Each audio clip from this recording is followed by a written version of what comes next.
bien. Vamos entonces a empezar con nuestro estudio el día de hoy. Ustedes saben que estamos estudiando el libro de los Hechos en el Nuevo Testamento.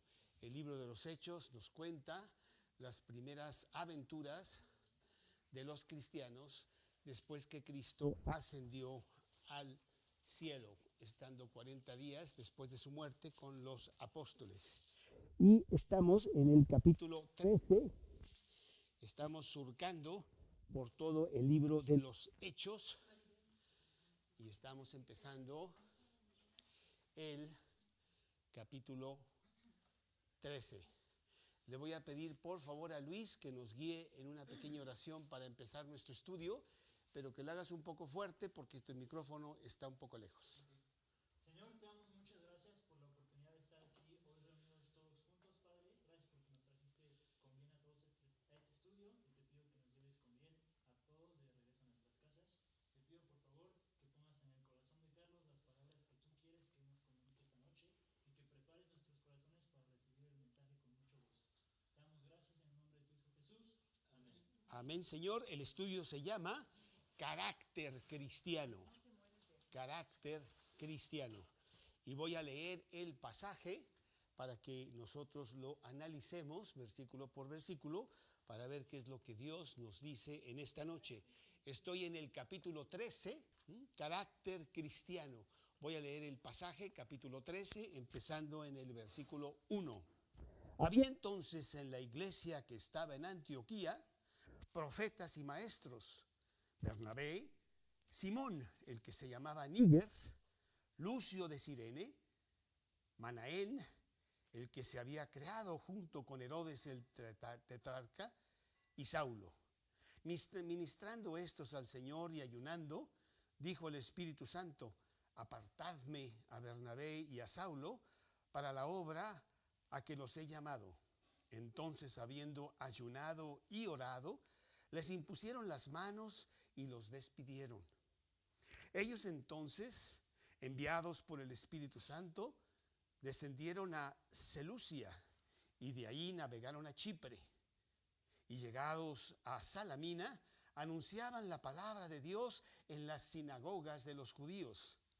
Tenían también a Juan de ayudante, y habiendo atravesado toda la isla hasta Patfos, hallaron a cierto mago, falso profeta judío, llamado Barjesús, que estaba con el procónsul Sergio Paulo, varón prudente. Este, llamando a Bernabé y a Saulo, deseaba oír la palabra de Dios, pero les resistía Elimas, el mago, pues así se traduce su nombre, procurando apartar de la fe al procónsul.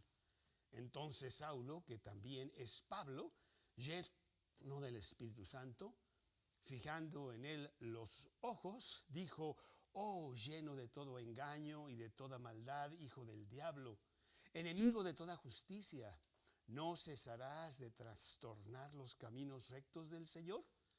Ahora pues, he aquí, la mano del Señor está contra ti, y serás ciego, y no verás el sol por algún tiempo.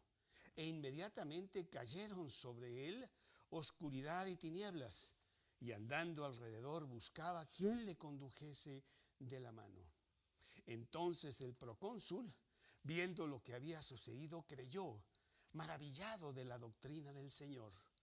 Y habiendo zarpado de Pafos, Pablo y sus compañeros arribaron a Perge de Panfilia. Pero Juan, apartándose de ellos, volvió a Jerusalén. Hemos estado hablando en el libro de los Hechos cómo el cristianismo se está extendiendo rápidamente, empezando en Jerusalén, pero ya con la persecución que hubo por causa de Saulo de Tarso, por la muerte de Esteban, el primer mártir del cristianismo, muchos de Jerusalén fueron dispersos y salieron de Jerusalén por miedo, dado que la persecución era muy fuerte. Y empezaron a ir a otros poblados, pero ellos iban predicando la palabra de Dios. Esto era el plan de Dios, porque los cristianos no iban a quedarse nada más en Jerusalén. Jesús había dicho que se predicara en Jerusalén y en Samaria y en toda Judea y hasta el fin de la tierra. Y él mismo estaba haciendo que todos estos hombres empezaran a viajar por todos lados llevando el evangelio. Y vemos cómo el gran entusiasmo que había en ellos hacía que la palabra de Dios se estaba extendiendo con gran fuerza, sin importar la persecución que se estaba llevando a cabo con también mucha fuerza, principalmente por este hombre Saulo de Tarso. Dice la palabra de Dios aquí en el capítulo 11 de Hechos, en el versículo 19. Ahora bien, los que habían sido esparcidos a causa de la persecución que hubo con motivo de Esteban, pasaron hasta Fenicia, Chipre y Antioquía, no hablando a nadie la palabra de Dios, sino a los judíos. Pero había entre ellos algunos varones de Chipre y de Cirene, los cuales cuando entraron a Antioquía, hablaron también a los griegos, anunciando el evangelio del Señor Jesús. Y la mano del Señor estaba con ellos, y gran número creyó y se convirtió al Señor.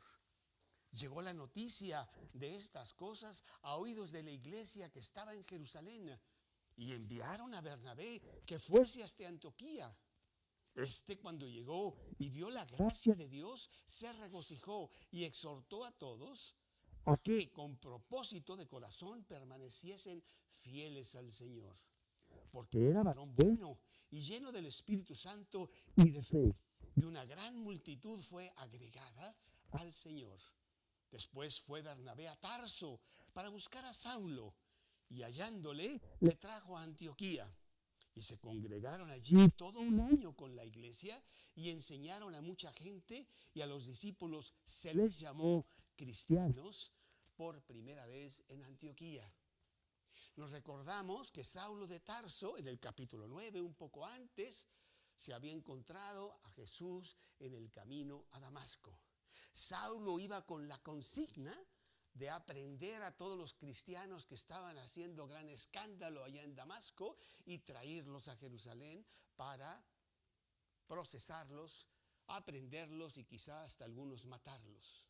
Pero yendo por el camino, Jesús se le apareció. Saulo, Saulo, ¿por qué me persigues? Y le dijo Saulo, ¿quién eres, Señor? Yo soy Jesús a quien tú persigues. Dura cosa te es dar coces contra el aguijón. Y Saulo de Tarso le dijo, ¿qué quieres que yo haga? Y vemos a Saulo de Tarso convertirse instantáneamente, realmente, al Señor. Y de ser el gran perseguidor de la iglesia, ahora es un gran hombre de Dios que con mucha fuerza está predicando. Inclusive al llegar a Damasco, la gente le tenía miedo. Viene Saulo a prendernos a nosotros. Es un truco lo que está haciendo, pretendiendo ser cristiano. Pero fue precisamente Bernabé el que les dijo, no, él realmente se ha convertido. Y empezó a predicar con mucha fuerza ahí en el capítulo 9, causando gran estrago en Damasco, al punto de que hubo persecución ahora contra él. Y tuvo que huir de Damasco porque ya su vida estaba en peligro. Y él se fue finalmente a Tarso, a su ciudad natal. Estuvo 3 años estudiando la palabra de Dios él, para que le cuadrara lo que él sabía del Antiguo Testamento y la realidad ahora de que el Mesías sí había llegado y de que ese Mesías era Jesús mismo, a quien los judíos habían rechazado y habían matado como un falso profeta. Pero él vio con mucha claridad que Jesús era el Mesías y estaba predicando ahí en Tarso. Y cuando empezó el mundo cristiano no judío a creer en Cristo, Antioquía fue la primera ciudad. De ahí venimos todos nosotros, porque en Antioquía hubo también una gran fuerza en donde muchos se convirtieron al Señor, tantos que los de Jerusalén, que eran Pedro y eran Santiago, mandaron a Bernabé: ve a ver qué está pasando allá, porque las cosas realmente parece que están ardiendo allá en Antioquía.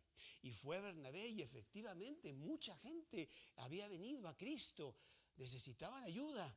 Y entonces él fue a Tarso por Saulo y lo trajo y le dijo: vente, tenemos mucha chamba y tú ya, yo creo que estás bastante dotado para ayudar en toda esta gente que quiere conocer más de Jesús. Llegaron a Antioquía y dice ahí que se congregaron con el grupo de Antioquía por más de un año. Y por primera vez el nombre cambió y ahora era cristianos. ¿Quién me dice cómo se llamaba antes? Los del camino, exactamente, ¿sí? Pero también cristiano traía consecuencias. Ellos con mucho honor se decían cristianos, pero ante el público en general, los cristianos eran una secta malvada. Era una secta que quería cambiar las cosas del judaísmo. Entonces los judíos estaban en contra, y los gentiles también, porque ellos realmente adoraban a muchos dioses. Y bueno, si tienes uno por ahí está bien, pero solo a Jesús, ¿cómo? Y entonces los cristianos empezaron a tener mucha persecución. Y entramos en este capítulo 13 haciendo un paraguas, una división en el libro de Hechos. Los primeros 12 capítulos vimos a Juan y a Pedro realmente ser los protagonistas de todas las aventuras que tuvieron. Estuvieron en la cárcel, se enfrentaron a los fariseos que no querían que predicaran, etcétera. Pero a partir del capítulo 13 hasta el fin del libro, el protagonista va a ser Saulo de Tarso. Y precisamente en este pasaje, Dios va a empezar a cambiar su nombre de Saulo a Pablo. No que cambiara su nombre, él probablemente se llamaba Saulo Pablo o Pablo Saulo.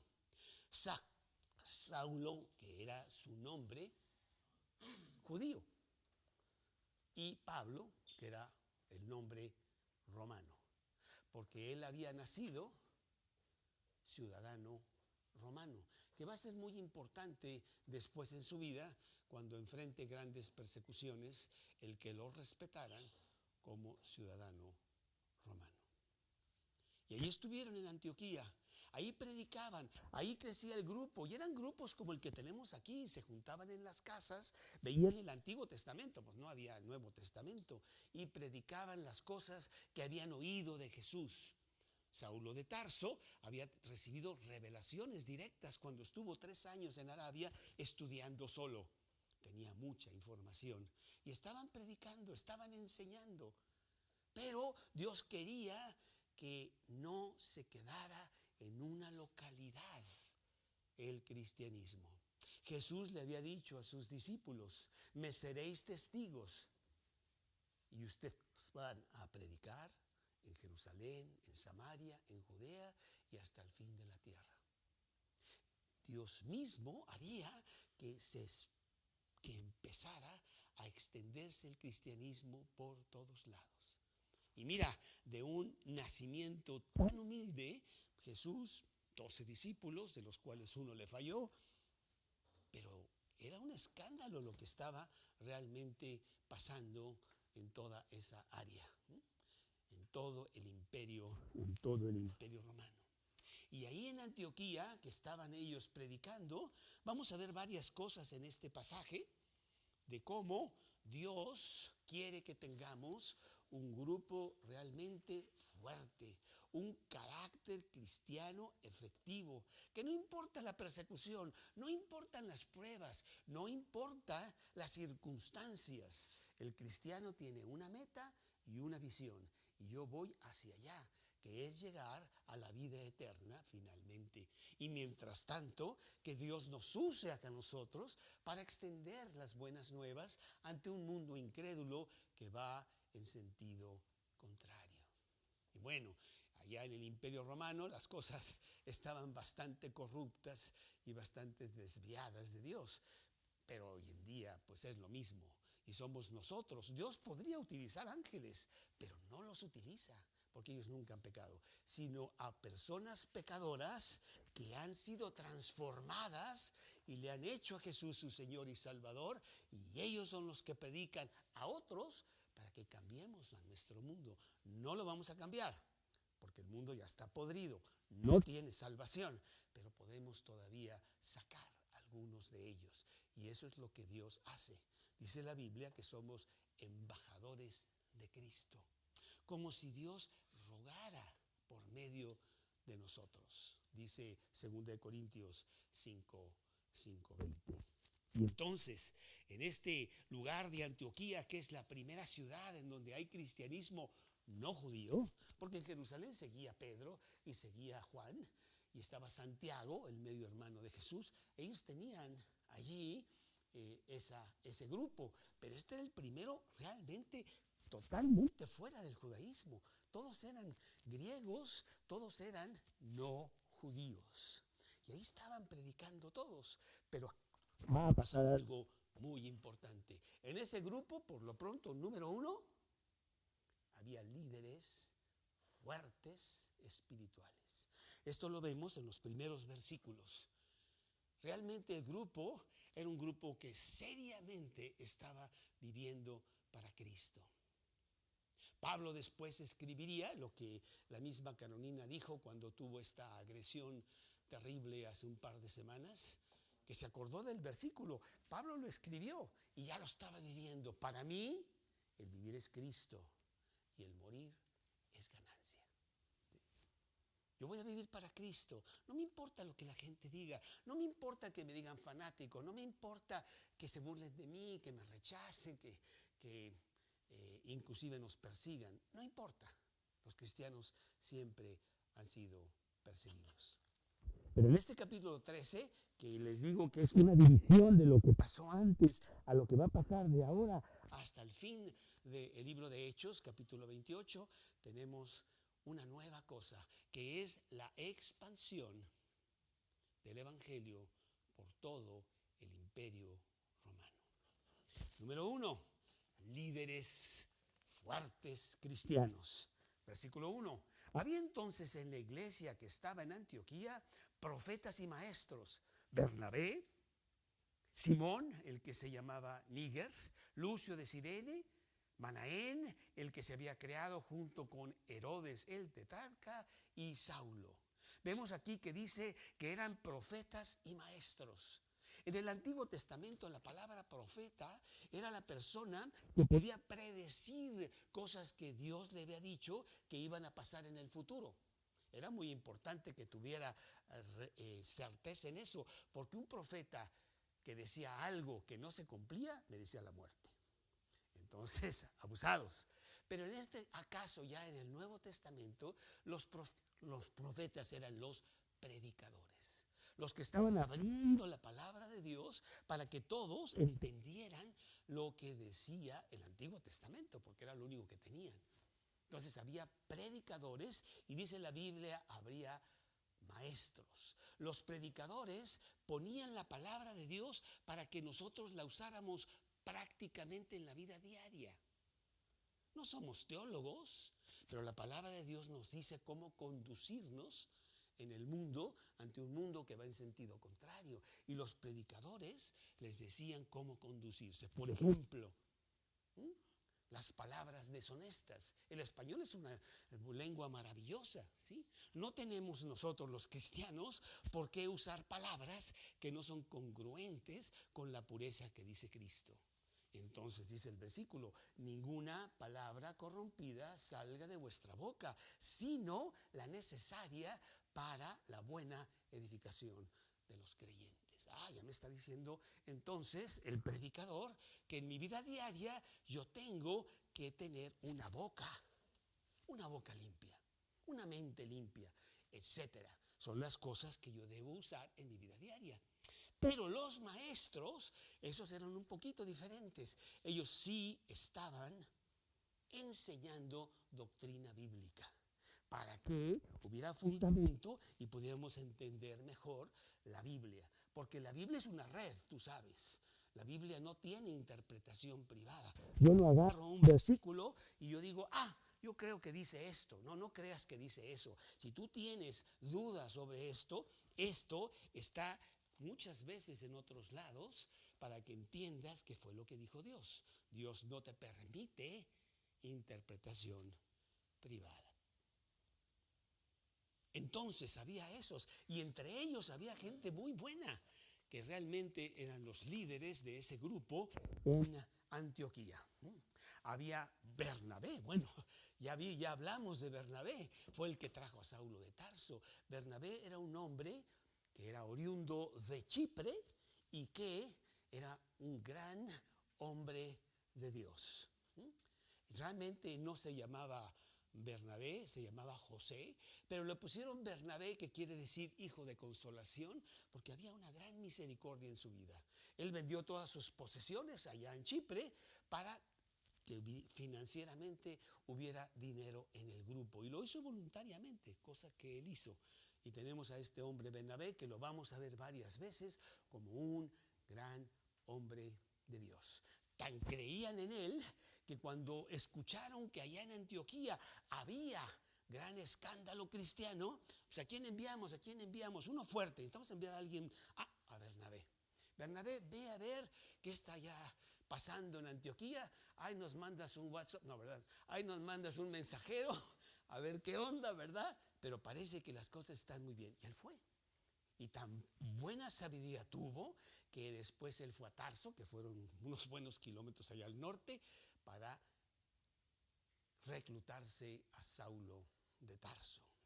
Bueno, pues ese era uno, pero había también Simón, el que se llamaba Níger. No sabemos mucho de él, más que probablemente venía de África o de descendencia africana. También Lucio de Cirene, que venía de esta población de Cirene, de donde vino Simón de Cirene, el que, te acuerdas, tuvo que cargar la cruz de Jesús porque Jesús ya no podía cargarla más. Pero no creo que tenían ninguna relación. Entonces a veces hay nombres aquí medio oscuros porque no sabemos mucho de él. Manaén, el que se había creado junto con Herodes el tetrarca. El Herodes que fue precisamente en los tiempos de Jesús, durante el tiempo de la aprehensión de Jesús con Pilato y Herodes. Parece ser que era un cristiano ahora y se había creado con Herodes. Y Saulo de Tarso. Eran hombres fuertes, Realmente estaban llevando el grupo hacia un pináculo, hacia una situación de poder extender el evangelio por todo el imperio romano. La segunda cosa que vemos aquí en este pasaje es el servicio que estos hombres están dispuestos a hacer. Dios te llama y te dice: yo quiero que tú seas un predicador. Yo quiero que en el hospital en donde estás, tú prediques a Cristo. Allí en la fábrica donde tú estás, Kevin, yo quiero que seas mi predicador. Son los hombres transformados por Cristo que son los predicadores. No es Cristo mismo el que se les aparece. No manda a sus ángeles para eso. Él tiene sus predicadores. Y aquí en el versículo 2, él ya tiene un servicio muy especial. Y dice: ministrando estos al Señor. Ministrando quiere decir dando servicio para Dios, y ayunando y en oración. Dice que dijo el Espíritu Santo: apartadme a Bernabé y a Saulo para la obra a que los he llamado. Yo creo que los mejores que tenía el grupo eran Saulo y eran Bernabé. Eran los estrellas, digamos, en su servicio a Dios. Y el Espíritu Santo, Dios mismo, que es el que da las órdenes a todos nosotros de qué es lo que debemos de hacer, lo hace a través de la lectura de la Biblia. Dijo: apartadme a Saulo y a Bernabé, tengo algo muy importante que hacer con ellos. Oye, pero Saulo y Bernabé son los predicadores aquí, van a dejar un gran hueco si tú te los llevas a otro lado. No me importa, porque al salir ellos vendrán otros a tomar ese hueco. ¿Y para qué los quieres? Bueno, pues el servicio es muy específico y lo vemos en el siguiente versículo, en donde da las instrucciones Dios. Apartadme a Bernabé y a Saulo para la obra a que los he llamado. Entonces, habiendo ayunado y orado, les impusieron las manos y los despidieron. Lo que Dios quería es mandarlos fuera a que fueran a predicar a otros lados. Y vamos a ver cómo ellos van a estar haciendo viajes misioneros por toda, llegaron hasta Roma. Bueno, Pablo finalmente llega a Roma y tenía deseos de ir inclusive hasta España, aunque no creo que lo haya logrado. Pero Dios nos comisiona a cada uno de nosotros para un trabajo para Él. No es nada más, oye, dame la palabra de Dios para que yo sea mejor, para que yo me nutra, para que yo aprenda, para que yo me llene. Pues sí, pero ¿para qué? Para que después tú la derrames a otras personas. Por eso el versículo que habías tú memorizado, Toño, dice que somos real sacerdocio, nación santa, pueblo adquirido por Dios. ¿Para qué? Para que anunciéis las virtudes de aquel que os llamó de las tinieblas a su luz admirable. Todos los cristianos somos sacerdotes de Dios y todos tenemos este ministerio de servir a Dios. Y aquí Dios está apartando a Bernabé y a Saulo para algo importante. Dice que ayunaron para no equivocarse. ¿Estamos realmente entendiendo lo que dice Dios? Déjame ver. Bueno, vamos a orar mucho y a lo mejor dejamos de comer hoy para dedicarnos nada más, concentrarnos en la oración y bueno, que saber bien que este es el mensaje que Dios tiene para nosotros. Dice que les impusieron las manos. Eso quiere decir básicamente que todo el grupo estaba de acuerdo en que ellos sí hicieran ese servicio a Dios, que estaban capacitados y les dieron la autoridad, pues ve y haz.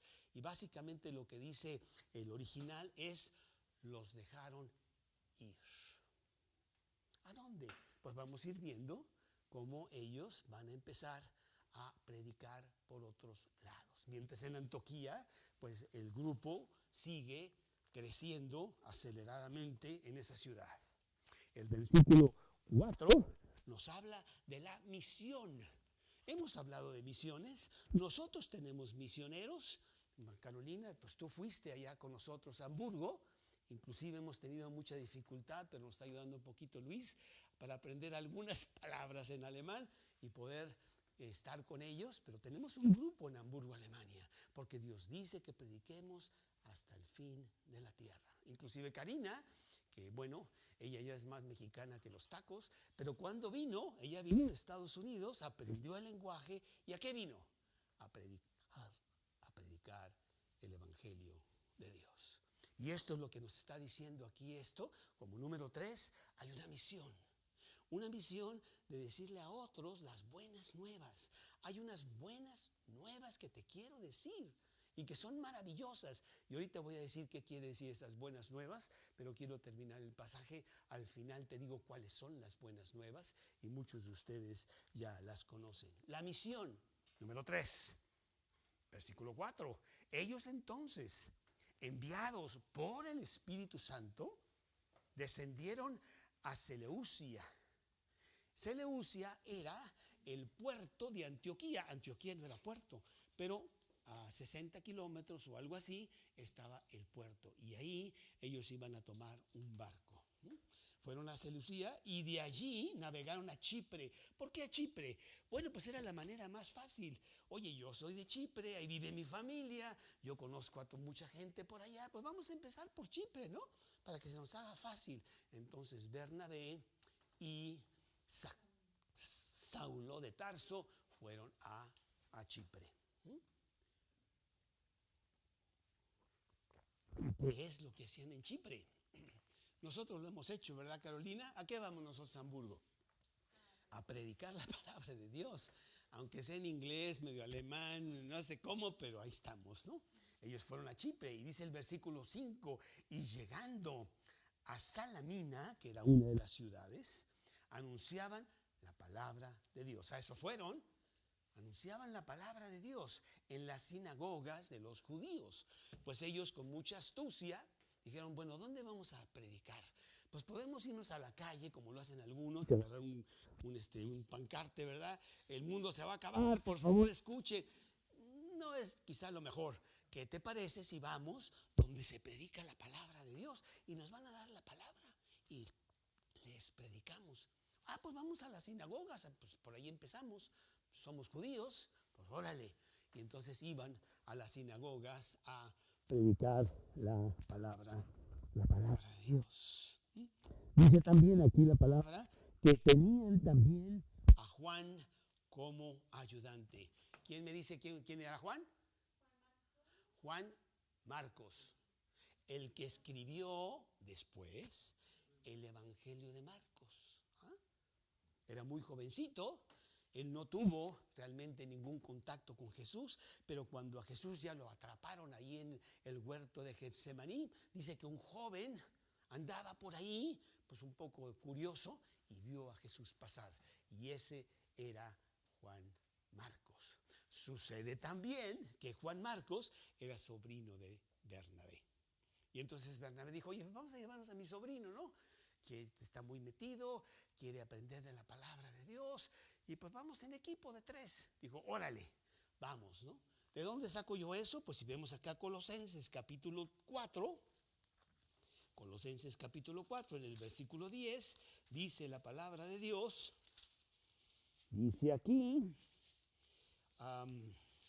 Aristarco, mi compañero de prisiones, os saluda, y Marcos, ¿qué dice? El sobrino de Bernabé, acerca del cual habéis recibido muchos mandamientos, si fuere a vosotros recibirle. ¿Sí? Bueno, pues entonces este señor Juan Marcos va con ellos, ¿sí? Y están predicando la palabra de Dios ahí en Chipre.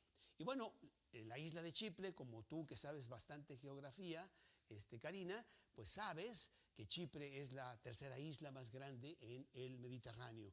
Y es muy extensa, son como 100 kilómetros de extensión, por 60 de ancho, pues hay varias ciudades, y entonces ellos empezaron a predicar en todas estas ciudades. Y de la Biblia, y habiendo atravesado toda la isla, hasta Pafos, hallaron a cierto mago, falso profeta, judío, llamado Bar Jesús. Y aquí está la cuarta cosa que quiero yo compartir con ustedes, que es el cristianismo siempre tiene oposición. Cuando tú vienes a Cristo y le entregas tu corazón a Cristo y lo haces el Señor de tu vida, tú estás yendo en contra de la filosofía del mundo. De repente te conviertes en salmón. Los salmones van contra la corriente y no les importa morir, ¿eh? Ellos tienen que llegar a su lugar. Y los cristianos van contra la corriente. El mundo tiene una manera de vivir, unos principios y valores, y el cristiano de repente está yendo en sentido contrario, ¿sí? Y viene oposición, viene persecución. Inclusive hay un versículo que es 2 de Timoteo 3:12 que dice, cualquiera que quiera vivir piadosamente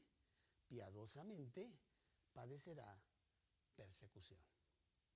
Porque el mundo pues los estás atacando, no diciendo nada, nada más siendo cristiano y comportándote diferente a ellos. Y muchos de ustedes, inclusive yo, pues hemos tenido ya muchos percances de cómo pues la gente se ríe y nos rechaza y esto y lo otro, porque no concordamos con los principios que rigen en el mundo.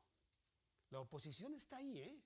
La oposición siempre estará. Y Bernabé y Saulo la iban a tomar y sentir rápidamente. Que ya la conocían porque habían sido perseguidos ya en Jerusalén y en Damasco. Y dice la palabra de Dios que este señor, mago, falso profeta, judío, llamado Bar Jesús, estaba con el procónsul Sergio Paulo, varón prudente. Estamos hablando de Sergio Paulo, llamando a Bernabé y a Saulo, deseaba oír la palabra de Dios. ¿Qué cosas nos están diciendo? Es muy bonito lo que ustedes hablan. Yo quiero escuchar más. En un hombre, en el original dice, más que prudente, dice inteligente. Está usando su mente y él escuchó algo que le gustó y los mandó llamar. Por favor, explíquenme qué es lo que ustedes están predicando. ¿Qué es esto de Jesús? ¿Es un nuevo Dios o de qué se trata? Y ellos empezaron a predicarle, ¿no? Pero Bar Jesús, pues muy celoso, porque estaba perdiendo ya su posición de mago ahí con el procónsul, pues estaba contra ellos. ellos. Dice el versículo 8, pero les resistía Elimas, el mago, pues así se traduce su nombre. Bar Jesús, Elimas, es lo mismo. Y procurando apartar de la fe al procónsul, estaba tratando de que el procónsul no se convirtiera a Cristo. Ahorita vamos a ver que este Sergio Paulo es realmente muy importante. Y bueno, pues el diablo quiere que la gente no se convierta y pone muchísima oposición. Y puso a este señor Bar Jesús. Aquí la palabra mago es la misma palabra que se usa con los magos de Oriente que vinieron a ver a Jesús cuando había nacido. Que no eran reyes, eran magos, eran sabios que daban consejo a los reyes o a las personas de preeminencia gubernamental en las cosas, decisiones que habían de tomar. Y este era Bar Jesús también, estaba ahí con este señor Sergio Paulo. Entonces, dice el versículo 9, Saulo, y mira, aquí está la primera vez que se cambia de nombre. Entonces Saulo, que también es Pablo. Yo creo que tú ya has notado esta gran diferencia, que cuando tú le entregas tu corazón a Cristo y lo haces el Señor de tu vida, como si cambiaras de vida, como si nacieras de nuevo, como si tuvieras un nuevo nombre. Y Simón ya no se llama Simón, se llama Pedro. Y Abraham ya no se llama Abraham, se llama Abraham. ¿Sí? Y aquí Dios quita el nombre de Saulo porque tenía mala reputación siendo el perseguidor de la iglesia, y Dios quiere usar el nombre de Pablo, que entre paréntesis viene a ser el hombre más importante de la historia del hombre, exceptuando a Jesús. Él ha contribuido, influido en lo que vivimos hoy más que cualquier hombre en toda la existencia de la humanidad. El gran apóstol Pablo. Pero aquí está empezando él. Y dice la palabra de Dios que pues él tenía mucha fuerza y él realmente tenía mucho celo por Dios. Y dice que lleno del Espíritu Santo, fijando en él los ojos, en este Bar Jesús, dijo, oh, lleno de todo engaño y de toda maldad, hijo del diablo, enemigo de toda justicia, ¿no cesarás de transformar los caminos rectos del Señor? Ahora pues aquí la mano del Señor está contra ti y serás ciego y no verás el sol por algún tiempo. E inmediatamente cayeron sobre él oscuridad y tinieblas. Bueno, en esos primeros años del cristianismo, Dios permitió eso. Señales, prodigios, milagros, para que el evangelio creciera rápidamente. Y entonces les dio la capacidad a los apóstoles y a hombres de Dios de que pudieran hacer estas señales importantes para que mucha gente se convirtiera. A veces lo pongo yo como este venadito que cuando nace tiene muchas manchas, como Bambi, ¿no? Y entonces esas manchas son muy importantes para preservarlo contra muchos enemigos allá en la naturaleza. Pero a medida que crece, todas esas manchas se van. Así fue el cristianismo. En los primeros años había muchos milagros, había muchas cosas que estos hombres hicieron, pero que pronto dejarían de ser cuando la palabra de Dios estuviera concluida. Porque la palabra de Dios es mucho más eficiente, mucho más importante, mucho más efectiva que todos los milagros que tú quieras. Cambia y transforma vidas. Entonces Dios le permitió a Saulo de Tarso, ahora Pablo, que le diera un buen castigo a este hombre, ¿no? Pero Dios también lo tenía ya planeado, porque dice aquí la palabra de Dios que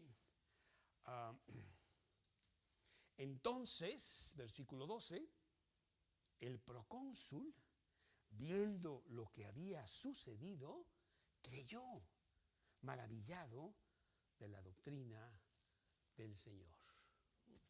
Pues no está en la Biblia, pero este señor Sergio Paulo era una persona muy importante ahí en Chipre, y toda su familia se convirtió al cristianismo.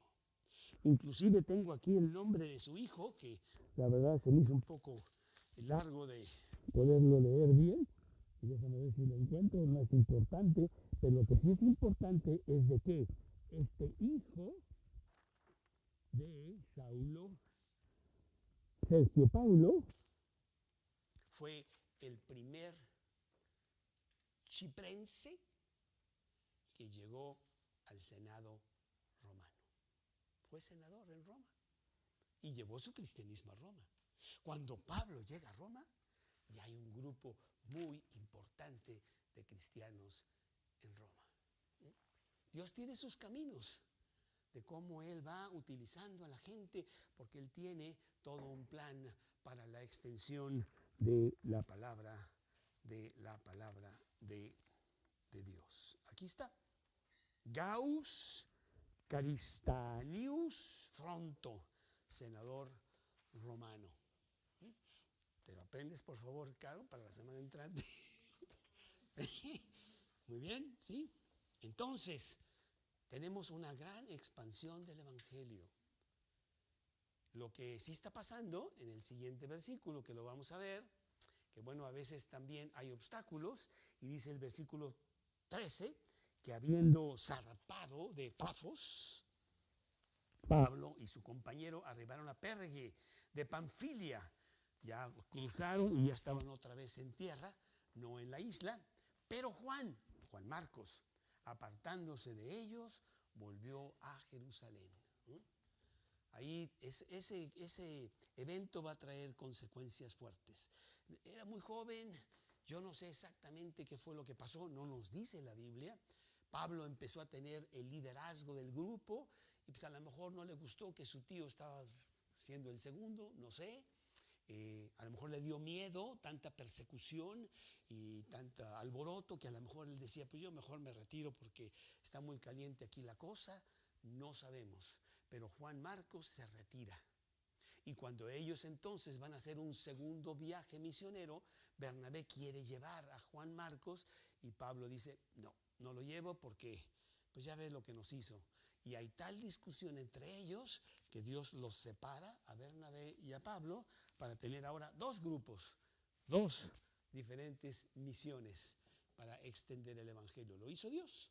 Pero sí, pues qué triste que Bernabé y Pablo, siendo tan grandes amigos y compañeros de milicia en el Evangelio, pues vino este rompimiento que Dios mismo, yo creo, provocó. ¿Sí? Y así fue.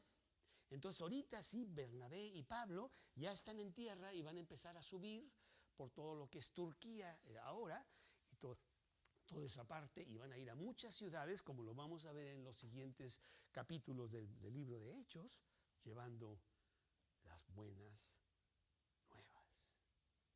Y aquí me quiero parar, porque es el fin de este pedacito que hemos practicado, pero yo quiero enfatizar sobre qué es las buenas nuevas. ¿Por qué el Evangelio es tan importante para el hombre? ¿Y por qué el hombre lo rechaza tanto? La palabra de Dios dice que todos somos pecadores. Y yo creo que aquí no hay ninguno que pudiera levantar la mano y que me dijera, yo no soy pecador. Porque estarías mintiendo y entonces teniendo un pecado más. No, todos somos pecadores. Y Dios no acepta el pecado. Dios es perfecto. Dios no puede aceptar el pecado. Inclusive el hombre, tratando de bajar los estándares de Dios, ha hecho pecados grandotes y pecados chiquitos. Los llama pecados mortales y pecados veniales. La Biblia no tiene nada de eso. El pecado es el pecado, no importa qué pecado sea, porque todos los pecados matan al hombre y lo hacen estar separado de Dios. Todos somos pecadores. Y como pecadores no entramos al cielo nunca. Porque todas las obras que pudiéramos hacer nunca pagarían por un pecado. Mucho menos todos los que has cometido. Y Dios sabía eso. El cielo va a estar vacío. Yo lo hice para tener compañerismo con el hombre. Pero el hombre decidió pecar. Y por lo tanto nadie va a entrar al cielo. a menos que yo mismo resuelva el problema. Y Cristo viene a la tierra y paga en la cruz los pecados de todos nosotros. ¿Para qué? Cualquiera que toma ese sacrificio para sí, borre sus pecados y pueda ir al cielo. ¿Cómo la ves? Buenas nuevas. Son buenas nuevas. Estamos destinados todos a nunca tener compañerismo con Dios porque somos pecadores. Pero Él en su infinita bondad y misericordia hace que Él mismo paga por los pecados para que nosotros podamos restituir una relación con Dios que se rompió desde el primer pecado. El versículo dice, la paga del pecado es muerte. Muerte quiere decir separación. Dios y yo separados. No hay comunión por mi pecado. Dios hace que se vuelva a haber relación por el sacrificio de Cristo. Y lo que yo tengo que hacer es recibir ese sacrificio para mí, hacerlo mío. Diciéndole a Dios gracias, tomo el regalo y mis pecados son perdonados. Esas son las buenas nuevas. Las buenas nuevas de que sí hay solución en mi vida y en la vida de cada humano para resolver su terrible situación ante Dios. Claro que no la vemos terrible, no la vemos mala, porque nosotros hemos bajado los estándares. Hay un pecadillo y Dios perdona todo, pues ¿cómo? Y entonces bajamos eso, pero el pecado es gravísimo. Y lo vemos de cómo está el mundo. El mundo está al revés. Ese no fue el diseño original. Está al revés por nuestro pecado. Dios le dijo a Adán, de todo árbol del huerto podrás comer, pero del árbol de la ciencia del bien y del mal no comerás, porque el día que de él comieres, ciertamente morirás. ¿Y qué fue lo que hizo? Lo comió. Y Dios tuvo que echarlo del paraíso terrenal y empezó la vida terrible del hombre ya sin relación con Dios. Y Dios lo resuelve mandando a su propio Hijo a la cruz por ti, para que tú puedas resolver el problema de tu pecado. Bueno, pero tú me dirás, oye Carlos, ese fue Adán, o sea, malvado Adán, pero yo ¿por qué tengo que pagar lo de Adán? Pues si yo no estaba ahí. Que metan a la cárcel a Adán, pero a mí no. Nosotros estábamos en Adán. Cuentan de este señor allá en los plantíos americanos de algodón con un negrito que trabajaba todos los días y que realmente sí le echaba la culpa a Adán. O sea, con el sudor de mi frente tengo que trabajar por culpa de Adán. O sea, ya estoy harto. Yo no me llamo Adán, yo me llamo no sé cómo, ¿no? Y el dueño, que si era un buen cristiano, le dijo, mira, tienes toda la razón, la verdad. Es cierto, o sea, nosotros no tenemos por qué pagar lo que hizo Adán. Desde mañana, tú ya no trabajas. ¿Es en serio? Sí, ya no puedes. Haces lo que quieras, te levantas a la hora que quieras, yo te voy a dar de comer, yo te voy a dar vestido. Va a ser una vida padrísima. Y ya no vas a tener la maldición de Adán. Pues el negrito estaba súper encantado. Pero, te voy a dar esta cajita. No la puedes abrir. ¿Ok? Le da la cajita y, ¿qué me importa a mí? Y por un tiempo este hombre estaba pues muy feliz. No sé, viajó y no sé qué y todo, más padre, pero con no tener actividad empezó a fijarse en la cajita. Y poco a poco pues era una tentación muy grande. ¿Qué habrá en esa cajita? ¿Sí? Finalmente ya no pudo más y abrió la cajita y ahí había una nota: eres igual que Adán, regresa a trabajar. Así es. Tenemos una grave situación. No solamente estamos caídos en este mundo, sino que no podemos entrar al cielo. La manera de entrar al cielo no es hacer buenas obras, porque 1000 obras o 10,000 o 1,000,000 nunca pagarán por un pecado, sino que Cristo pagó pagó por tus pecados. Y tú tienes que agarrar ese mensaje, más bien ese sacrificio para ti, y tus borrados son perdonados. Por eso dice Efesios capítulo 2, versículo 8 y 9. Por gracia sois salvos por medio de la fe, no por obras, para que nadie se gloríe. Nosotros vamos al cielo por fe en el sacrificio que hizo Cristo en la tierra, en la cruz. No por lo que yo haga, porque lo que yo haga nunca me llevará al cielo, porque cuando menos voy a pecar una vez. Las buenas nuevas. Y eso es lo que estos hombres empezaron a diseminar por todo el imperio romano. Y hubo mucha gente que recibió a Cristo y a través de los siglos no ha cambiado el mensaje. Y el mensaje es el mismo el día de hoy. Tú eres un pecador. Tú no entras al cielo nunca, porque los pecadores no entran al cielo. ¿Qué hago? Pues hay alguien que pagó por tus pecados. ¿Para qué? Si tú tomas eso para ti, tus pecados son perdonados y por fe tú puedes entrar al cielo. Así de sencillo, pues es la única manera. No es sencillo, tienes que entregar tu vida a Cristo y hacerlo el Señor y dueño de tu vida. ¿Sí? Por eso dice el versículo, porque de tal manera amó Dios al mundo, que dio a su Hijo unigénito, para que todo aquel que en Él cree no se pierda, mas tenga vida eterna. Yo quiero decirte que si yo me muero esta noche, yo me voy al cielo. ¡Qué presumido! No, es todo lo contrario.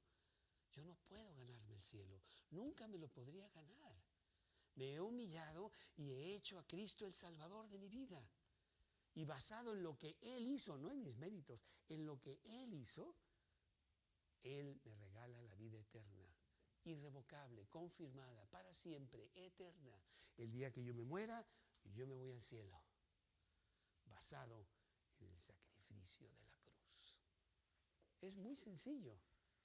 Qué triste que la gente trata de ganarse el cielo cuando ni siquiera puede.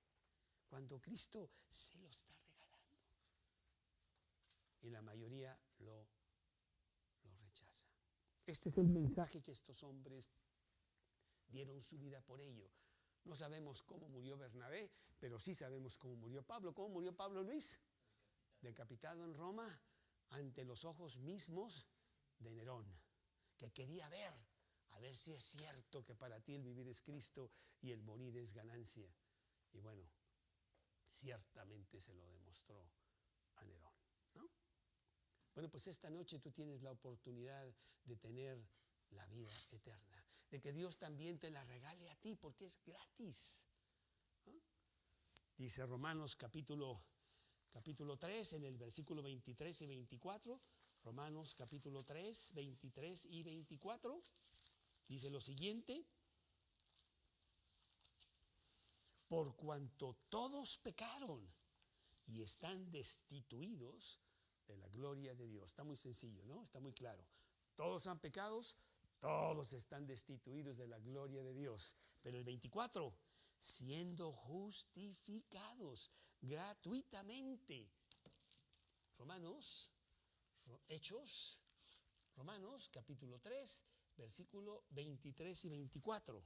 Siendo justificados gratuitamente, ahí está la palabra, gratis, por su gracia, mediante la redención que es en Cristo Jesús. Cristo me da el gran regalo de la vida eterna. Por eso cuando Él estaba en la cruz, ¿cuáles fueron sus últimas palabras en la cruz? Consumado es. Todo está pagado. Para que Michelle se vaya al cielo, basado en lo que yo hago, si ella quiere, si ella acepta el sacrificio para ella, o Judith, o Miriam, o Jesús, todos, ¿sí?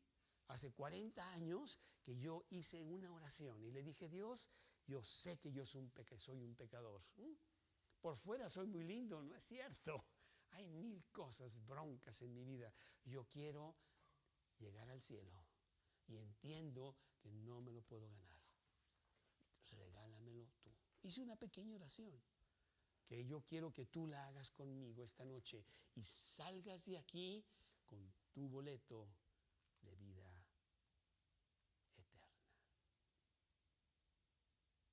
Dice un versículo más, Romanos capítulo 6, versículo 23. Romanos capítulo 6, versículo 23. Este es el 8. Capítulo 5, capítulo 6, versículo 23. Porque la paga del pecado es muerte. Yo peco y yo estoy muerto. Más, aquí está.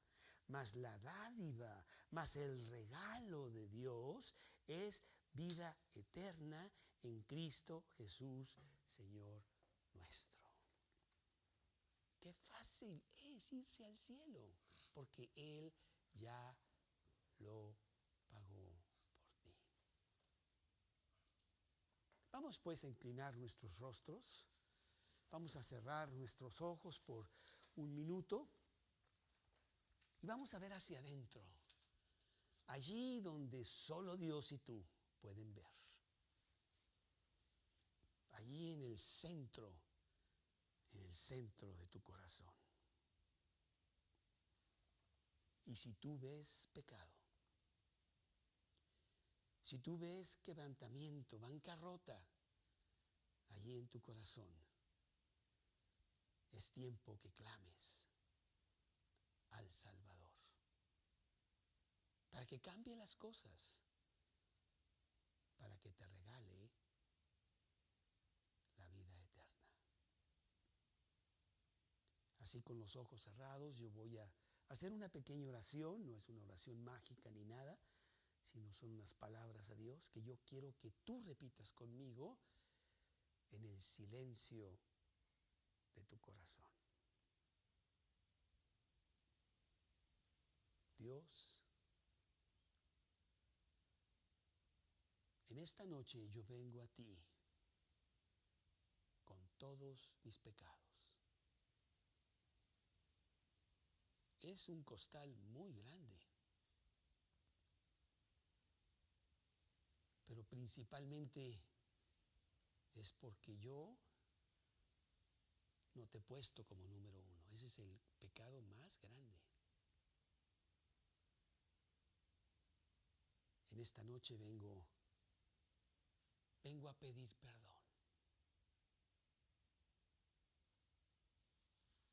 Y basado en las promesas de la Biblia,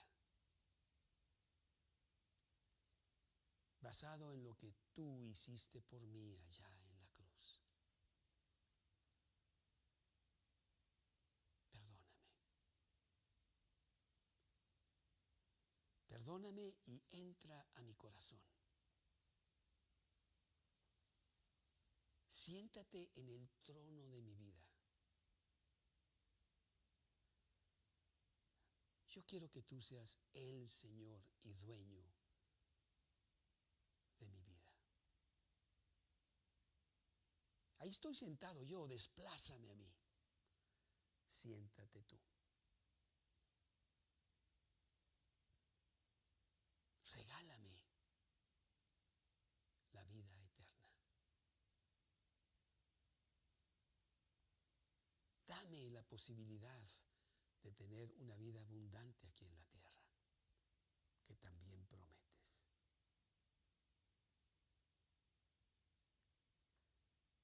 Entra a mi corazón ahora mismo, en este momento.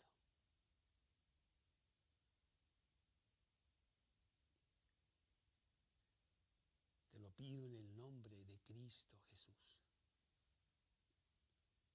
Amén. Hace 40 años, 41 exactamente, yo hice una oración muy similar. A lo mejor las palabras cambiaron, pero yo le pedí a Cristo que se sentara en el trono de mi vida, que fuera el Señor mío y han cambiado muchas cosas en estos 40 años. La más importante, de que yo tengo la absoluta seguridad de vida eterna, porque Dios lo dice. Y luego, pues con este libro, pues es muy fácil tener vida abundante aquí en la tierra, mientras todos los demás están haciendo pedazos. Ojalá y tú hayas hecho esta oración conmigo. Empieza una vida maravillosa con Dios en el timón. Te haces un lado y le dices, como en Uber, maneja tú, ¿no? Y ahí tú me llevas. Es más, no te tengo que dar ni